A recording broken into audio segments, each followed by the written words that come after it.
There are a handful of things that effective study groups have in common. You can quickly tell how effective the study group is going to be just basically if they have a handful of qualities. Find out how effective your study group is going to be right now. Hi, I'm Terrell, and this is Absolutely Studying. I bootstrapped my way through university while juggling a full-time job and a family. It was tough, and now I want to pay it forward.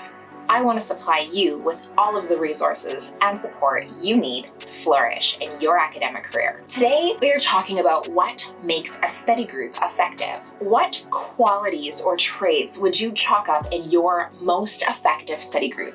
Leave it in the comments below. And while you're down there, check out the description. I have a study planner that has a ton of different study activities that you can use in your next study group.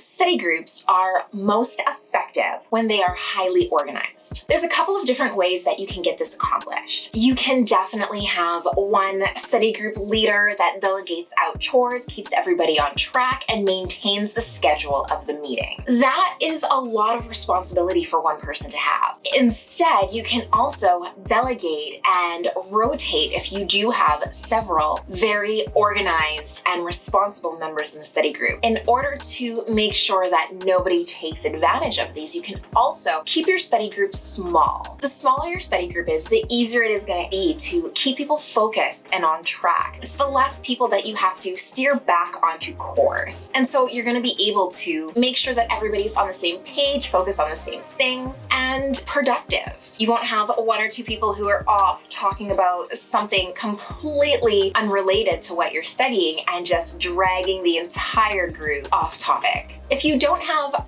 a group of people who are all super organized and can take turns in leading the study group, maybe divvy up some concepts within the topic that you're studying. If everybody can kind of lead the way on a specific topic, then perhaps you can rotate that way. Say you're studying chemistry. If you're trying to study the periodic table, for example, maybe one person will take the lead on halogens, another can take the lead on alkaline, another the noble gases, and everybody takes their turn and focuses and kind of leads the rest of the group on the discussion of that topic. It can be broken up into bigger or smaller chunks as you see fit, but it's a way to have everybody responsible for something and keep the entire group focused on what you're trying to accomplish all together at the same time. Another option is if you do have a moderately sized study group and you are convinced that everybody is super valuable and you don't want to cut any slackers out, you can take the time and break the study group down into groups of maybe 2 or 3 people. When you do that, you are having those people super focused and then rotate. So almost like speed dating style. Everybody's focused on 1 or 2 topics and then do round robin where you pair up in 2 people and then you just switch partners after every so long so that the person who is focused on the topic they are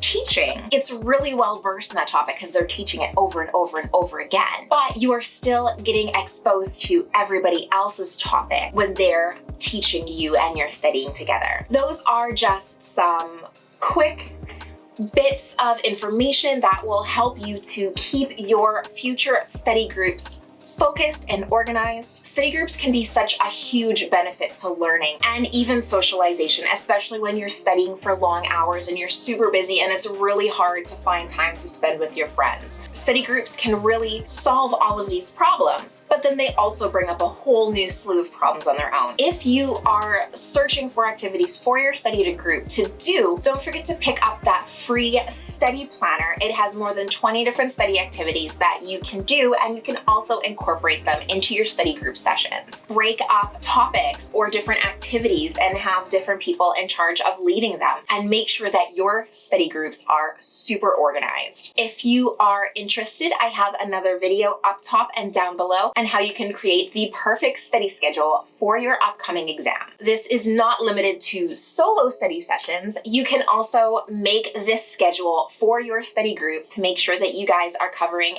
everything that you need that's going to be on your test and make sure that you guys are ready as a whole. Like this video and subscribe to my channel. I always put out a new video every Thursday, and it's always about study tips, organizational hacks, and even homework help to help you through the study struggle. If you have any questions for me, leave them in the comments below or hit me up on my socials. They are linked in the description. And until next time, I hope you have an amazing adventure.